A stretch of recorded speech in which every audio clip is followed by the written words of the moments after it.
अमेरिकी संसद ने अपने ही देश के अंदर अपनी भट पिटवा ली। डोनाल्ड ट्रंप को सपोर्ट करने के मामले में अंधों जैसी स्टेटमेंट दे रहे, बोले भारत के ऊपर स्टेटमेंट देने से यूक्रेन में ब्लड बाथ रुक जाएगा। जी हाँ दोस्तों, एक बार दो लोग किसी कुटिया के अंदर रहते थे और उस कुटिया के बाहर वो किसी चीजों को ढूंढ रहे थे। तब किसी एक समझदार व्यक्ति की एंट्री होती है और वो पूछता है कि भैया तुम क्या चीज ढूंढ रहे हो। वो कहता है कि हम सुई ढूंढ रहे हैं। सुई ढूंढते ढूंढते उन्हें इतना समय हो गया कि उस व्यक्ति ने जब वापसी के अंदर एक देखा तो वो दो व्यक्ति अभी भी सुई को ही ढूंढ रहे थे। फिर उस व्यक्ति ने कहा कि भैया मैं तुम्हारी हेल्प करवा देता हूँ, सुई कहाँ गुम हुई है मुझे बताओ तो सही। तो उन्होंने दो लोगों ने बताया कि वो सुई उनकी कुटिया के अंदर गुम हुई है।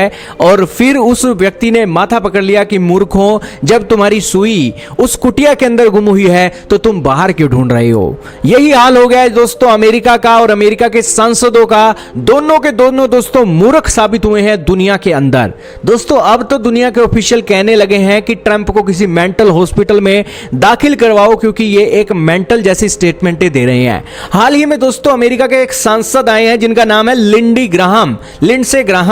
लिंडसे ग्राहम ने कहा कि मैं अपने राष्ट्रपति को बहुत सम्मान करता हूं, क्योंकि उन्होंने एक बड़ी बात बोली है कि यूक्रेन के अंदर ब्लड बाथ को रोकना है तो इंडिया को प्राइज पे ही करनी पड़ेगी और ये एक बहुत अच्छा प्लेस है जहां से आपने स्टार्ट की है। अब दोस्तों इन्होंने एक ट्वीट शेयर किया जिसके अंदर डोनाल्ड जे ट्रंप ने वही बातें बोली थी कि भारत कोई केयर नहीं कर रहा है कि कितने लोग यूक्रेन के अंदर मारे गए हैं। फिर दोस्तों एलन मस्क का जो एक्स है उसने नीचे कहा कि अमेरिका 2025 के पहले 5 महीनों के अंदर $2 बिलियन से भी ज्यादा का सामान रशिया से इंपोर्ट कर चुका है और रशिया की गैस का एक्सपोर्ट जो यूरोप के अंदर है वो 37% बढ़ गया जुलाई 2025 के अंदर। और ये जो इंडिया को रशिया के ऑयल को रोकने की बातें करी जा रही हैं ये अभी भी कंटिन्यू चल रही हैं। और इसके नीचे एक और अलर्ट दिया गया कि अमेरिका का रशिया से $1.3 बिलियन का फर्टिलाइजर 2024 में आया था,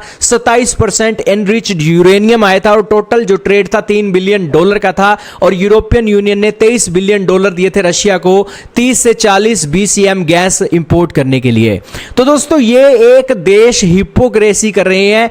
अब अमेरिका का सोशल मीडिया एक्स भी ये कहने लगा है। और दोस्तों रियलिटी सच्चाई के ऊपर चलने वाले लोगों की कोई कमी नहीं है और ट्विटर एक्स उस देशों की लिस्ट में अब अपना रोल प्ले कर रहा है और सारी दुनिया के सामने इन मूर्खों की एक जाहिलता के बारे में अवेयर कर रहा है। और दोस्तों आप कह सकते हैं कि दो मूर्ख व्यक्ति ये लिंडसे ग्राहम और ट्रंप ही हैं और तीसरा जो समझदार व्यक्ति है एलन मस्क का एक्स ही है, जो इन मूर्खों को कह रहा है कि शुरुआत ही करनी थी तो अपने देश से कर लेते।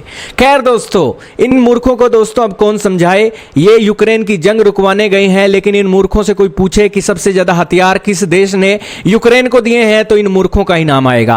इन मूर्खों से अगर कोई पूछे कि आखिरकार सबसे ज्यादा पैसा रशिया यूक्रेन से किसने छापा है तो इनके देश का नाम आएगा, क्योंकि इनके हथियारों की कंपनियां दिवालिया होने के कगार पर पहुंच गई थी, लेकिन इन्होंने भर भर कर हथियार बनाए और यूरोप के अंदर बेचे, यूक्रेन के अंदर बेचे और मोटी इनकम जनरेट की। और मोटी इनकम इन्होंने तेल के रेटों के महंगे होने के कारण भी यूरोप को वो बेचकर पूरी कर ली। तो दोस्तों इससे ज्यादा प्रूफ और क्या मिलेगा कि ये भारत को क्रिटिसाइज कर रहे हैं, भारत के कंधे पर रखकर चला रहे हैं। और आज के इस मॉडर्न वर्ल्ड में दोस्तों इनकी चोरी पकड़ी गई है और इन मूर्खों को पूरी दुनिया के अंदर मूर्ख कहने का अधिकार सबको मिलना चाहिए। आपका क्या मानना है कमेंट सेक्शन में बताइएगा।